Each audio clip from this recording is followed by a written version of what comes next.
नमस्कार दोस्तों, स्वागत है आप लोगों के अपने चहीते मनपसंद YouTube चैनल रघुवंशी क्लासेस पे। दोस्तों, इस क्लास में हम लोग देखने वाले हैं सूचना और तकनीकी का एक इंपॉर्टेंट टॉपिक। जी हाँ दोस्तों, इंटरनेट के बारे में हम लोग देखेंगे और उससे कुछ इंपॉर्टेंट क्वेश्चन जो पिछले एग्जामिनेशन में पूछे गए हैं, सुपर टेट, टेट या सी टेट के एग्जामिनेशन में पूछे गए हैं, उन क्वेश्चंस को लेंगे और उसके बारे में डिटेल से बात करते हैं। तो चलिए दोस्तों, इस क्लास को स्टार्ट करते हैं। जैसा कि दोस्तों आपको अपने स्क्रीन पे क्लियरली देख रहा होगा, पहला क्वेश्चन, आपस में जुड़े सरकारी, शैक्षणिक, कारपोरेटिक, सार्वजनिक और निजी कंप्यूटर की एक वैश्विक प्रणाली है। क्या है एक वैश्विक प्रणाली? तो दोस्तों यहां पे इंटरनेट इसका राइट आंसर हो जाएगा। इंटरनेट आपस में जुड़े सरकारी, शैक्षणिक, कारपोरेटिक और सार्वजनिक और निजी कंप्यूटर नेटवर्क की एक वैश्विक प्रणाली है। इसका पूरा नाम इंटरनेशनल नेटवर्क है। जी हाँ दोस्तों, इंटरनेशनल नेटवर्क है। किसका नाम? इंटरनेट का। तो इंटरनेट का अगर आपसे फुल फॉर्म पूछा जाए तो यहां पे दोस्तों इंटरनेट का फुल फॉर्म क्या हो जाएगा, इसको आप याद कर सकते हैं। इंटरनेट का फुल फॉर्म यहां से इंटर से हो जाता है इंटरनेशनल, और नेट से फुल फॉर्म हो जाता है नेटवर्क। इंटरनेशनल नेटवर्क है फुल फॉर्म किसका दोस्तों? इंटरनेट का। आपको ये याद करने की जरूरत है। इंटरनेट का आरंभ 1969 में अमेरिकी रक्षा विभाग द्वारा अरपानेट का विकास हुआ था। हमें अमेरिका से ज्यादा डिटेल में नहीं जानकारी लेनी है, हमें अपने भारत के बारे में बात करना है। तो दोस्तों, भारत में इंटरनेट सेवा का आरंभ 15 अगस्त 1995। इस डेट को याद रखिएगा दोस्तों।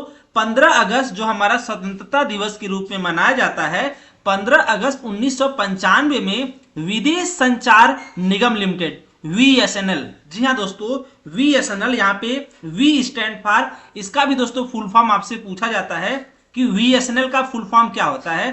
तो VSNL का फुल फॉर्म होता है दोस्तों विदेश संचार निगम लिमिटेड द्वारा आरंभ किया गया था। कब आरंभ किया गया था? 15 अगस्त 1995। तो दोस्तों इस क्वेश्चन से आपको सबसे पहले याद करने की जरूरत है इंटरनेट का फुल फॉर्म, जो कि क्या होता है दोस्तों? इंटरनेशनल नेटवर्क होता है इंटरनेट का फुल फॉर्म। और कब से ये स्टार्ट हुआ था? तो अमेरिका में इंटरनेट का आरंभ 1969 में अमेरिकी रक्षा विभाग द्वारा स्टार्ट किया गया था इंटरनेट का। और हमारे भारत में विदेश संचार निगम लिमिटेड, जिसे दोस्तों VSNL के नाम से जाना जाता है, 15 अगस्त 1995 को इंटरनेट हमारे देश यानी भारत में आरंभ हुआ था। तो ये 3-4 क्वेश्चन यहां से याद करने की आपको जरूरत है। अगर आप लिख सकते हैं तो उसे जरूर लिख लीजिए। अगला क्वेश्चन दोस्तों, इनमें से कौन सा एक वेब ब्राउजर नहीं है? सबसे पहले दोस्तों, वेब ब्राउजर होता क्या है? वेब ब्राउजर दोस्तों जिससे आप चीजों को सर्च करते हैं, आप इसे सर्च इंजन भी कह सकते हैं। तो आप अपने मोबाइल फोन में गूगल क्रोम यूज कर रहे होंगे, तो ये एक सर्च इंजन या वेब ब्राउजर है। फायरफॉक्स भी दोस्तों क्या है? एक सर्च इंजन या वेब ब्राउजर है। और सफारी भी दोस्तों क्या है? एक सर्च इंजन या फिर वेब ब्राउजर है। लाइनक्स दोस्तों यहाँ पे क्या है? लाइनक्स वेब ब्राउजर नहीं है, ये ऑपरेटिंग सिस्टम है। ये क्या है दोस्तों? ये एक ऑपरेटिंग सिस्टम है, लाइनक्स ऑपरेटिंग सिस्टम है लाइनक्स। तो ये वेब ब्राउजर नहीं है। तो यहाँ का इसका राइट आंसर क्या हो जाएगा? डी इसका राइट आंसर हो जाएगा कि लाइनक्स इसका वेब ब्राउजर नहीं है। दोस्तों आप यहाँ आंसर्स देख ले रहे हैं, इसका मतलब ये नहीं है कि आप उसके बारे में और जानने की कोशिश नहीं करें। मेरा मेन मोटो आप लोगों को आंसर दिखाना या आंसर बताना नहीं है, बल्कि उस क्वेश्चन से रिलेटेड और किस टाइप के क्वेश्चन पूछे जा सकते हैं वो बताना है। तो देख सकते हैं यहाँ पे दोस्तों, सबसे पहले आप www का फुल फॉर्म याद कर लीजिए। तो www का फुल फॉर्म होता है दोस्तों वर्ल्ड वाइड वेब। जी हाँ दोस्तों, ये चीज आप याद रख लीजिए कि इंटरनेट पर वर्ल्ड वाइड वेब www का प्रयोग वेब ब्राउजर सॉफ्टवेयर के माध्यम से किया जाता है। वेब ब्राउजर एक एप्लीकेशन प्रोग्राम है जो वर्ल्ड वर्ल्ड वाइड वेब यानी कि www पर स्थिर हाइपर टेक्स्ट डॉक्यूमेंट को उपयोगकर्ता के लिए उपलब्ध कराता है। मतलब ये सारे डॉक्यूमेंट एक जगह कहीं सेव्ड रहते हैं और आप जब भी किसी वेब ब्राउजर से उसको सर्च करते हैं तो वो आपके सामने वेब ब्राउजर के थ्रू लाता है। Web browser software hyper text transfer protocol. अब यहां से दो चीज आपको याद करने की जरूरत है। पहले www जिसका फुल फॉर्म हो जाता है दोस्तों वर्ल्ड वाइड वेब, ये इसका फुल फॉर्म हो जाता है। और दूसरा दोस्तों आपको याद करने की जरूरत है HTTP जिसका फुल फॉर्म हो जाता है दोस्तों hyper text transfer protocol. Hyper text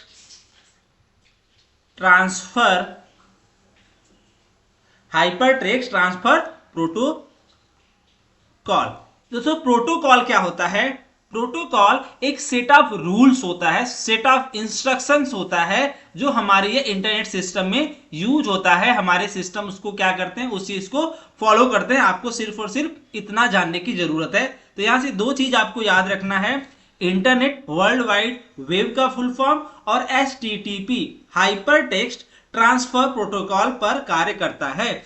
web browser का प्रयोग वर्ल्ड वाइड वेब पर पेज को देखना या तो मतलब आप अपने मोबाइल पे ब्राउजिंग करते हैं या सर्फिंग कहलाता है। ठीक, सर्फिंग के दौरान URL हाइपरलिंक या ब्राउजर पर बने पेज से दूसरे वेब पेज तक पहुंचा जा सकता है। वर्तमान में कुछ प्रचलित web browsers internet explorer, Mozilla, Firefox, opera, safari, Google Chrome आदि है। लाइनक्स एक ऑपरेटिंग सिस्टम है जैसा कि मैंने आपको पहले बताया। तो यहां से दोस्तों आपको ये याद करने की जरूरत है कि जो सर्च इंजन होते हैं, वेब ब्राउजर्स होते हैं, वो जनरली क्या करते हैं कि already hyper text transfer protocol के थ्रू जो भी डेटा आपको जरूरत होती है वेब ब्राउजर के थ्रू आपको दिखाते हैं। सिर्फ इतना याद करने की आपको यहाँ पे जरूरत है। यहाँ पे आप www का फुल फॉर्म याद रख लीजिए और HTTP का भी फुल फॉर्म याद रख लीजिए। देखते हैं दोस्तों अगला क्वेश्चन। निम्नलिखित में से वह कौन सा मुफ्त इंसाइक्लोपीडिया है जिसे उसका उपयोग करने वाले लोगों ने ही आपस में मिलकर बनाया है, जिसे आपस में मिलकर बनाया गया है यूज करने वाले। तो दोस्तों मैं आपको बता दूं, इंसाइक्लोपीडिया जो है, जैसे आपने विकिपीडिया पे कुछ चीजें पढ़ते हैं तो आप विकिपीडिया पे चीजों को एडिट भी कर सकते हैं। आप अपने द्वारा वहां पे कुछ, अगर आपको उसके बारे में कुछ जानकारी है तो आप वहां पे डाल सकते हैं। तो ये विकिपीडिया एक ऐसा इंसाइक्लोपीडिया है जिसका उपयोग करने वाले लोगों के ही आपस में मिलकर तैयार किया गया है। मतलब आप भी चाहे तो इस पे अपनी इंफॉर्मेशन दे सकते हैं। तो विकिपीडिया इसका राइट आंसर हो जाएगा। अगला क्वेश्चन दोस्तों, ईमेल का आविष्कार किसने किया? सबसे पहले दोस्तों यहां से एक फुल फॉर्म पूछा गया है ईमेल का फुल फॉर्म आपसे पूछा गया है एग्जामिनेशन में। तो सबसे पहले आप ईमेल का फुल फॉर्म दोस्तों याद रख लीजिए, electronics mail, E for electronics होता है यहाँ पे। इसका फुल फॉर्म आप याद रख लीजिए, ये एग्जामिनेशन में पूछा गया है। तो ईमेल की खोज मूल रूप से अमेरिका में रहने वाले भारतीय शिवा अय्यादुराई ने किया था। ये याद रख लीजिए आप, ईमेल का खोज अमेरिका में जो भारतीय मूल के निवासी थे शिवा अय्यादुराई ने किया था। जब इन्होंने ये आविष्कार किया तब वे केवल 14 साल के थे। ठीक है दोस्तों, तब वो केवल 14 साल के थे। शिवा का जन्म मुंबई महाराष्ट्र में एक तमिल परिवार में हुआ था। 1982 में अमेरिकी सरकार ने इन्हें ईमेल सिस्टम के जनक के तौर पर मान्यता दी और ईमेल पर कॉपीराइट प्रदान किया। ठीक है दोस्तों, तो ईमेल का जो आविष्कार है वो किसने किया दोस्तों? शिवा अय्यादुराई, जो भारतीय मूल के निवासी थे और इन्होंने 14 साल की उम्र में ही ईमेल का आविष्कार किया था। उसके बाद अमेरिका ने इन्हें 1982 में ईमेल सिस्टम का जनक के रूप में मान्यता दी। तो यहाँ पे याद करने की जो जरूरत है दोस्तों, ईमेल का फुल फॉर्म और ईमेल कब आया था। ठीक, अगला दोस्तों, ईमेल पते के दो भाग कौन कौन से होते हैं? जब दोस्तों आप किसी को ईमेल सेंड करते हैं तो उसमें दो प्रमुख कौन कौन से भाग होते हैं, तो ईमेल पते के दो भाग, प्रयोगकर्ता का नाम, मतलब जो आप प्रयोग करते हैं नाम, वह डोमेन का होते हैं। जैसे आप डोमेन मीन्स क्या, किसके माध्यम से थ्रू आप ईमेल भेज रहे हैं। जैसे आप जीमेल की, तो आपका अकाउंट जीमेल पे है तो वहां पे आपको @gmail.com आपको देखने को मिल जाएगा। अगर आपका याहू पे है तो @yahoo.com। तो ये जो @ के बाद चीजें आती हैं इसी को क्या कहते हैं दोस्तों, डोमेन कहते हैं। जैसे कि मेरा ईमेल आईडी यहाँ पे है raghuvanshiclasses@gmail.com। तो ये @ के बाद जो भी चीजें आएंगी उसे दोस्तों क्या कहते हैं, डोमेन कहते हैं।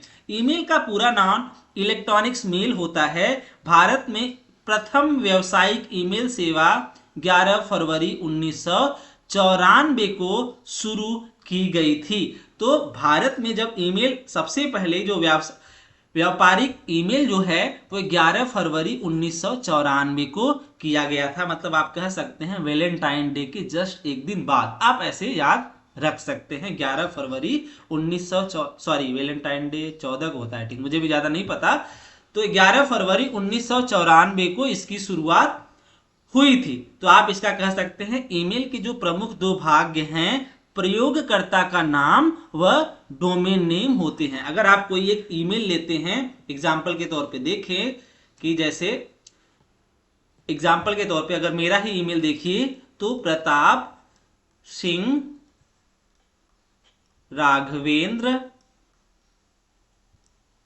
672@gmail.com। तो यहां पे दो प्रमुख भाग हैं, एक ये जो आपका नाम बताता है और दूसरा दोस्तों ये जो आपका डोमेन बताता है। तो ईमेल के प्रमुख दो भाग, पहला नेम और दूसरा दोस्तों डोमेन, ठीक, नेम और डोमेन ये ईमेल के दो प्रमुख भाग कहलाते हैं। इसको आपको याद करने की जरूरत है।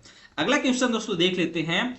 ईमेल अटैचमेंट होता है, ईमेल अटैचमेंट होता है। ये भी दोस्तों क्वेश्चन यूपी सुपर टेट 2018 में पूछा गया है।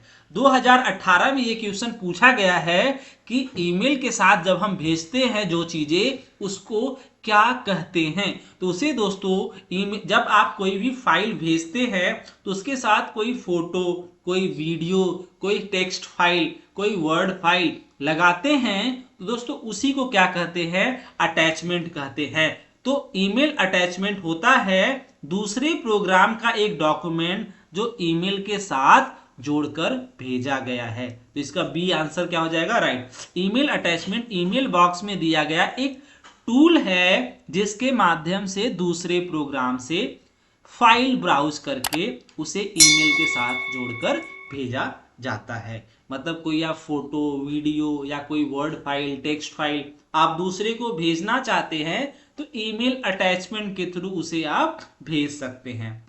अगला क्वेश्चन, ईमेल का फुल फॉर्म क्या होता है। मैंने दोस्तों पहले ही आपको बताया ईमेल का फुल फॉर्म इलेक्ट्रॉनिक मेल होता है। यह व्यापक रूप से प्रयोग होने वाला इंटरनेट सेवा है। इसके द्वारा संदेश को शीघ्र भेजा या प्राप्त किया जाता है। ईमेल का जनक मैंने आपको पहले बताया, भारतीय मूल के निवासी जो 14 साल की उम्र में इन्होंने खोज किया था। ये 1979 में लगभग आप एक बार और बता दो दोस्तों, पहला ईमेल 11 फरवरी 1994 को भारत में भेजा गया था। इस चीजों को भी आपको याद करने की जरूरत है। अगला दोस्तों क्वेश्चन देख लेते हैं। टेलनेट सेवा एक इंटरनेट उपयोगकर्ता को सक्षम करती है। टेलनेट क्या होता है दोस्तों? टेलनेट दोस्तों जनरली वो सेवा होती है जिससे आप रिमोटेडली किसी पीसी को कंट्रोल या लॉगिन कर सकते हैं। जैसे कि एनी डेस्क के बारे में अगर आप जानते हैं तो एक पीसी को दूर से आप कंट्रोल कर सकते हैं। मतलब टेलनेट सेवा किसी स्थानीय कंप्यूटर द्वारा इंटरनेट से जुड़कर दूरस्थ कंप्यूटर पर स्थित डेटा, सूचना तथा संसाधनों का उपयोग करने की सुविधा प्रदान करता है, जिसे रिमोट लॉगिन कहते हैं, जिसे रिमोट लॉगिन कहते हैं। मतलब कोई अगर दूर कोई कंप्यूटर है, दूर कोई पीसी है, आप चाहें तो उसे अपने घर से एक्सेस कर सकते हैं, उसे अपने घर से एक्सेस कर सकते हैं। किसके थ्रू? इंटरनेट के माध्यम से। इंटरनेट के माध्यम से उसको आप एक्सेस करते हैं। तो ये जो दूर से उसको लॉगिन करने की, एक्सेस करने की जो फैसिलिटी होती है, उसी को दोस्तों क्या कहते हैं?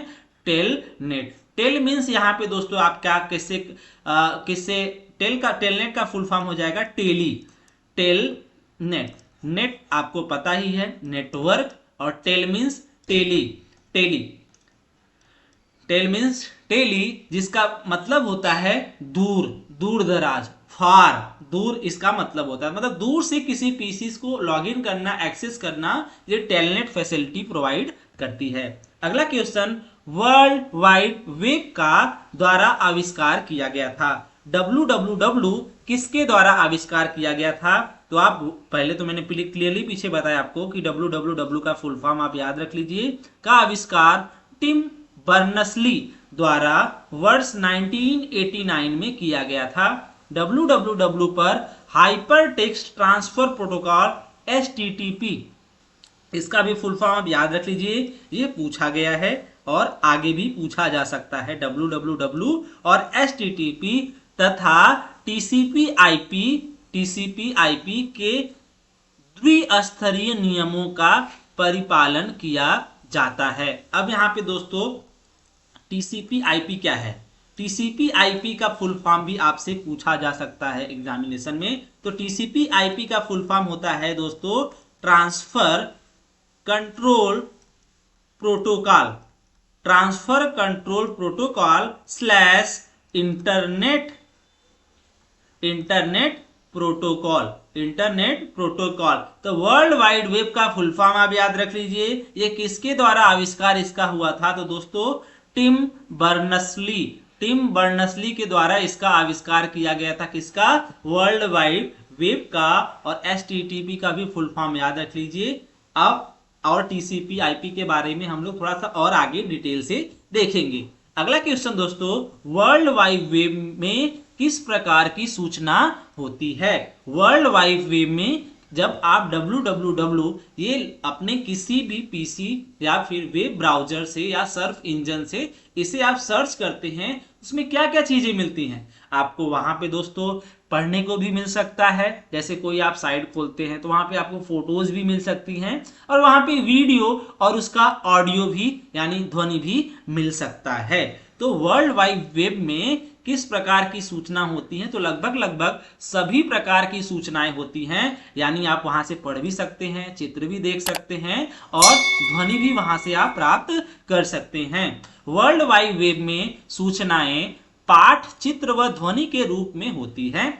वर्ल्ड वाइड वेब इंटरनेट द्वारा दी जाने वाली सर्वाधिक प्रचलित और व्यावसायिक सेवा है। www हाइपर टेक्स्ट डॉक्यूमेंट्स का एक इंटरलिंक कनेक्शन होता है, जिसे www कहा जाता है। हाइपर टेक्स्ट डॉक्यूमेंट मतलब दोस्तों एक, जैसे कि एक यहाँ पे लाइब्रेरी ऑलरेडी होती है, हर लाइब्रेरी में ये एक HTTP hyper text transfer protocol की एक लाइब्रेरी होती है। यहाँ पे हर चीज का एक एड्रेस होता है। तो जैसे आप www या मान लीजिए आप uptet.com सर्च करते हैं, तो ये तुरंत कहाँ जाता है? इस फाइल से उसको ओपन करता है और आपके सामने आपके कंप्यूटर में ये चीज यहाँ पे रख देता है। तो यही काम होता है दोस्तों www का। तो यह वेब सर्वर पर रहता है और अन्य डॉक्यूमेंट और मेन्यूज और स्थिर डाटाबेस पर उपलब्ध हो जाता है। वेब डॉक्यूमेंट को HTML के रूप में साथ लिंक एवं फॉर्मेटिंग के साथ मार्क किया जाता है। Web server web pages deliver करने के लिए HTTP का प्रयोग करते हैं, हाइपरटेक्स्ट ट्रांसफर प्रोटोकॉल का। ज्यादा डिटेल में आपको जानने की जरूरत नहीं है, सिर्फ और सिर्फ इनके फुल फॉर्म्स और इनका क्या रोल होता है उतना आप जान लेंगे उतना काफी रहेगा। अगला क्वेश्चन दोस्तों देख लेते हैं। तो अगला क्वेश्चन दोस्तों आपके स्क्रीन पे क्लियरली दिख रहा होगा कि FTP का फुल फॉर्म क्या होता है। FTP का फुल फॉर्म क्या होता है? इसका फुल फॉर्म होता है दोस्तों फाइल ट्रांसफर प्रोटोकॉल। दोस्तों आप देख रहे होंगे प्रोटोकॉल हर जगह आपको देखने को मिल रहा होगा। तो प्रोटोकॉल क्या है दोस्तों? प्रोटोकॉल एक सेट ऑफ रूल्स है जो फॉलो करते हैं इंटरनेट में सारे कंपोनेंट्स या डिवाइसेस। उनको पहले से प्री डिफाइंड रूल्स बता दिए जाते हैं कि आपको ये करना है, आपको ये करना है, तो उसी को दोस्तों प्रोटोकॉल कहते हैं। तो प्रोटोकॉल क्या है दोस्तों? FTP क्या है? फाइल ट्रांसफर प्रोटोकॉल है, जो का पूरा नाम फाइल ट्रांसफर प्रोटोकॉल है। ये इंटरनेट पर जुड़े दो कंप्यूटरों के बीच फाइल स्थानांतरण सुविधा है। इसके उपयोग में हम वेबसाइट पर फाइल अपलोड कर सकते हैं। व्याप्तत्व और है कि नेटवर्क पर विभिन्न कंप्यूटरों द्वारा संचार स्थापित करने तथा डेटा स्थानांतरण, डाउनलोडिंग, अपलोडिंग को सुविधाजनक बनाने के लिए बनाए गए नियमों और प्रतिक्रियाओं का समूह प्रोटोकॉल कहलाता है। वही मैंने बताया दोस्तों, सेट ऑफ रूल्स, बनाए गए नियमों और प्रतिक्रियाओं का समूह कहा जाता है। तो फाइल ट्रांसफर प्रोटोकॉल यही है। अगला दोस्तों देख लेते हैं, मोबाइल के जरिए धन राशि के अंतरण को क्या कहते हैं? तो दोस्तों IFSC कोड तो आपको पता होगा, बैंक का ब्रांच कोड बताता है कि उसकी क्या कोडिंग है। और ATM आप जानते ही हैं। मोबाइल से दोस्तों भेजा जाता है उसे क्या कहते हैं? IMPS, जिसका फुल फॉर्म होता है दोस्तों immediate payment service. Immediate payment service तत्काल भुगतान सेवा यही होता है। मोबाइल फोन के माध्यम से त्वरित इलेक्ट्रॉनिक फंड ट्रांसफर सेवा है। यह इंटरनेट बैंकिंग का एक प्रकार है। इसकी शुरुआत 22 नवंबर 2010 को हुई थी। इसका संचालन भारत सरकार की संस्था national payment corporation of India NPCI द्वारा किया जाता है। वर्तमान में भारत सरकार द्वारा इसको बढ़ावा दिया जा रहा है डिजिटल पेमेंट के रूप में। अगला दोस्तों NEFT और RTGS क्या है? NEFT और RTGS दोस्तों बैंक से बैंक में इलेक्ट्रॉनिक फंड ट्रांसफर करने का एक तरीका है इंटरनेट के थ्रू। ठीक, NEFT इसका फुल फॉर्म आप याद कर सकते हैं, national electronic fund transfer. RTGS real time gross settlement, real time gross settlement, ये इसका फुल फॉर्म है। ये आप याद कर सकते हैं। आपसे क्यों एग्जामिनेशन में इनके फुल फॉर्म जनरल अवेयरनेस में भी और सूचना तकनीकी क्लास में भी पूछा जा सकता है। अगला क्वेश्चन, ब्लॉग शब्द दो शब्दों का संग्रहण है। ब्लॉग क्या है दोस्तों? Web log. वेब लॉग से ही क्या बना है? ब्लॉग शब्द बना हुआ है। वेब लॉग मतलब लॉग बुक आपने देखा ही होगा, जिसमें स्टेप बाय स्टेप क्या चीजें होती हैं, उसी को दोस्तों आपने YouTube वगैरह पे किसी का ब्लॉग भी देखा होगा, किसी लोगों का, कि वो क्या करते हैं दिन में, इतने समय पे क्या करते हैं, तो उसी को दोस्तों क्या कहा जाता है? वेब ब्लॉग कहा जाता है। अगला दोस्तों, इंटरनेट में प्रलेख की स्थिति के बारे में सूचना कौन देता है? इंटरनेट में प्रलेख की स्थिति के बारे में सूचना कौन देता है? तो उसके बारे में दोस्तों URL यूनिफॉर्म रिसोर्स लोकेटर, इसके नाम से ही क्लियर है। जो रिसोर्स होते हैं, यानी जो इंटरनेट पे आप पढ़ते हैं, सुनते हैं, उसको कहीं ना कहीं एक स्टोर किया जाता है, कहीं सर्वर पे स्टोर किया जाता है। तो URL के थ्रू वो उसको लोकेट कराता है। इंटरनेट पर स्थित किसी फाइल या सूचना का नाम तथा उसकी स्थिति बताता है। किसी भी वेबसाइट में प्रत्येक वेब का अपना अलग पता होता है। यह केस सेंसिटिव होता है, अतः URL टाइप करते समय बड़े तथा छोटे अक्षरों का विशेष ध्यान देते हैं। तो URL आप यहाँ पे समझ सकते हैं, किसी भी जो आप सर्च करना चाहते हैं उसका पता के रूप में आप इसे ले सकते हैं। इसका फुल फॉर्म आपको याद करने की जरूरत है, यूनिफॉर्म रिसोर्स लोकेटर। अगला क्वेश्चन दोस्तों देख लेते हैं, HTTP का फुल फॉर्म क्या है? ये ऑलरेडी मैंने आपको बता दिया है, हाइपर टेक्स्ट ट्रांसफर प्रोटोकॉल, ये आपको याद करने की जरूरत है। विभिन्न कंप्यूटर को इंटरनेट पर आपस से जोड़ने के लिए प्रयुक्त नियमों का समूह है। जबकि HTML, इसको भी आपको याद करने की जरूरत है, hyper text markup language. Hyper text markup एक लैंग्वेज है ये, जो जिसमें आप इसे लिखते हैं, वर्ल्ड वाइड वेब पर वेब पेज तैयार करने के लिए प्रयुक्त होता है। HTML, जो आप पेज देखते हैं ना किसी साइट की, तो उसके पीछे जो कोडिंग हुई होती है, जो लैंग्वेज यूज होता है, वो यही होता है HTML, ठीक, जिससे हाइपर टेक्स्ट का प्रयोग किया जाता है। HTML का आविष्कार टिम बर्नर्स-ली ने 1990 में किया था, ठीक, टिम बर्नर्स-ली ने 1990 में किया था, ये भी आपको याद करने की जरूरत है। अगला क्वेश्चन, TCP क्या है? TCP मैंने क्लियर ही पीछे ही बताया आपको, transfer control protocol. Transfer control protocol यही होता है TCP, ठीक, इतना आप याद रख लीजिए। B is the right answer for this question. इसके बारे में दोस्तों थोड़ा सा हम लोग डिटेल से देखने की कोशिश करेंगे। एक IP एड्रेस में कितने बिट्स होते हैं? दोस्तों IP, आपने कभी कंप्यूटर यूज किया होगा तो उसमें दोस्तों एक IPv4 होता है, एक IPv6 होता है।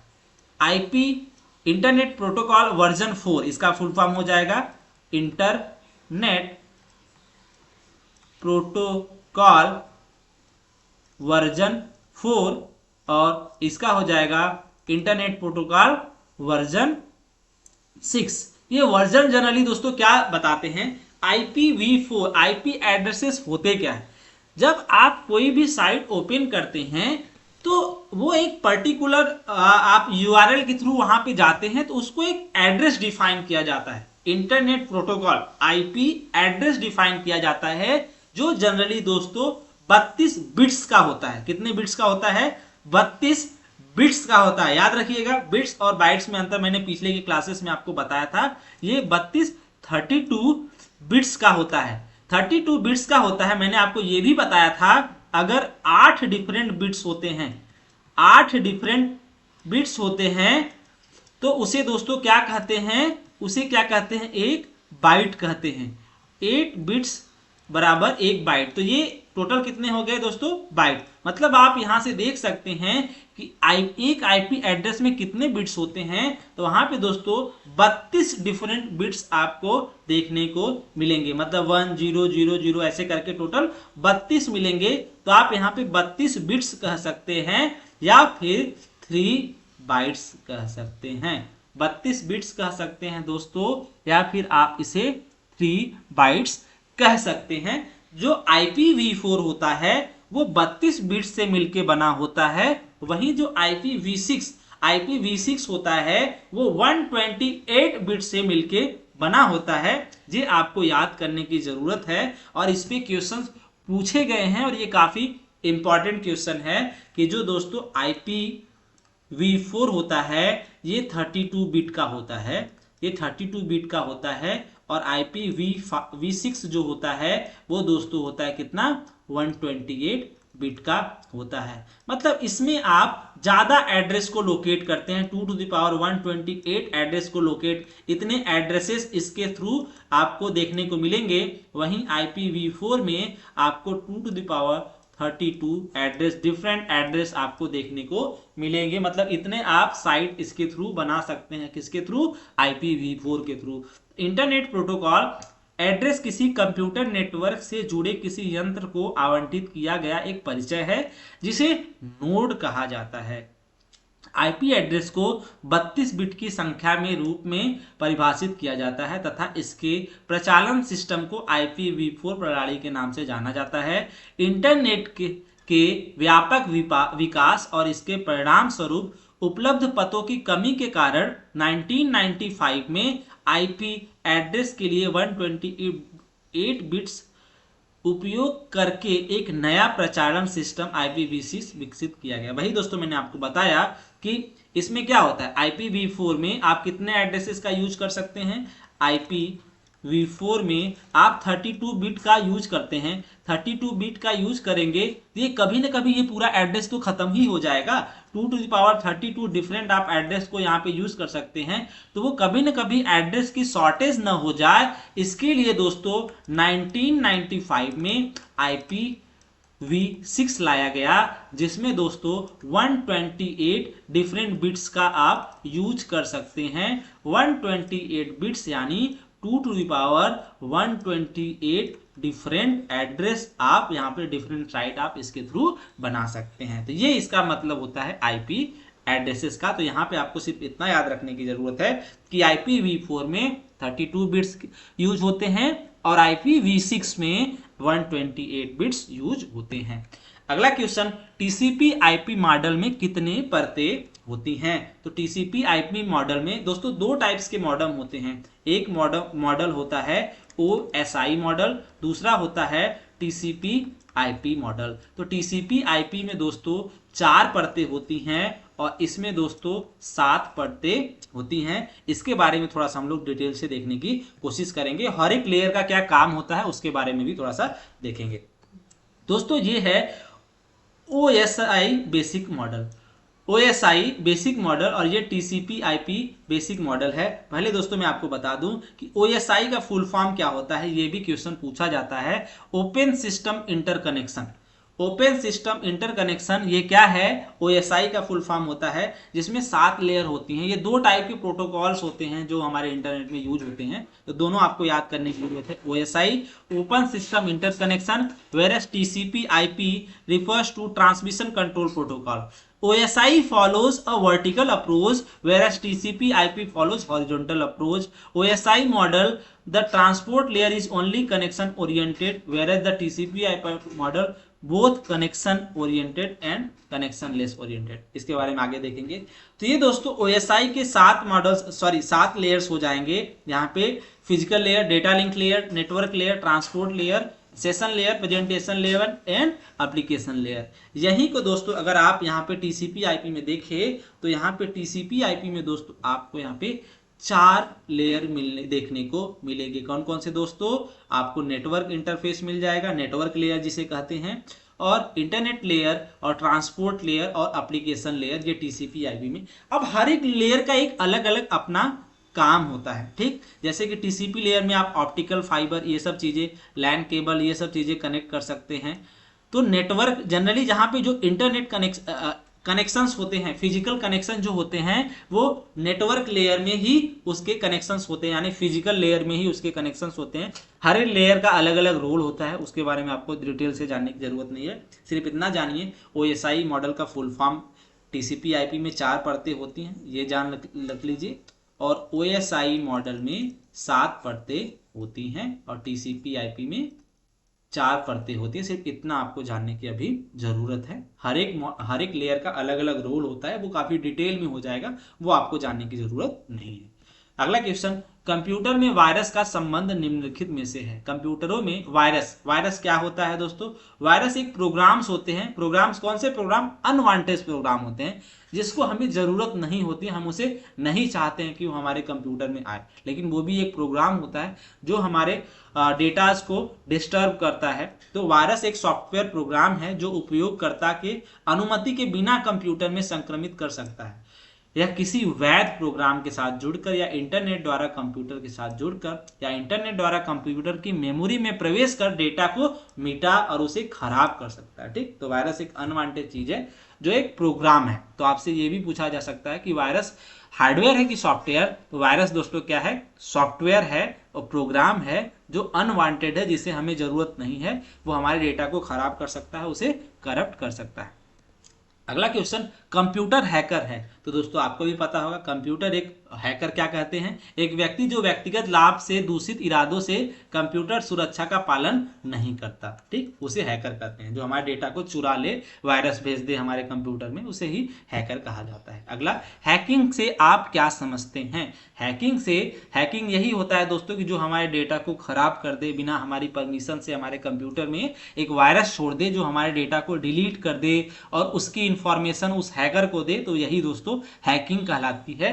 हैकिंग सर्चिंग नहीं है, हैकिंग सिक्योरिटी भी नहीं है, दोनों ए बी दोनों गलत है, तो इनमें से कोई नहीं राइट आंसर हो जाए, क्योंकि हैकिंग एक अनवांटेड चीज है जो हमारे लिए जरूरी नहीं है और वो बिना हम लोगों की इजाजत से हमारे कंप्यूटर सिस्टम में सॉफ्टवेयर के थ्रू घुसता है और हमारे डेटा को करप्ट या खराब कर देता है। अगला क्वेश्चन, साइबर क्राइम क्या है? साइबर क्राइम क्या है दोस्तों?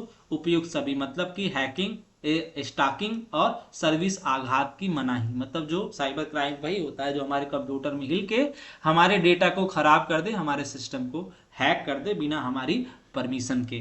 दो टाइप के हैकिंग होते हैं, एक दोस्तों एथिकल हैकिंग होता है, एक नॉन एथिकल, जो मतलब जैसे कि पुलिस वगैरह हैक करते हैं, कोई हमारे सिक्योरिटी एजेंसीज करती हैं, तो वो एक कानूनी तौर पे सही होता है कि हम उसमें हिल के उनके कंप्यूटर में जाके उनसे वो इन्फॉर्मेशन ले जो हमारे देश के लिए या हमारे लिए ज़रूरी है, वो सही हैकिंग मानी जाती है। लेकिन जो गलत इरादे से हैकिंग की गई रहती है वो उसे आप क्राइम के रूप में मान सकते हैं, उसी को दोस्तों साइबर क्राइम कहा जाता है।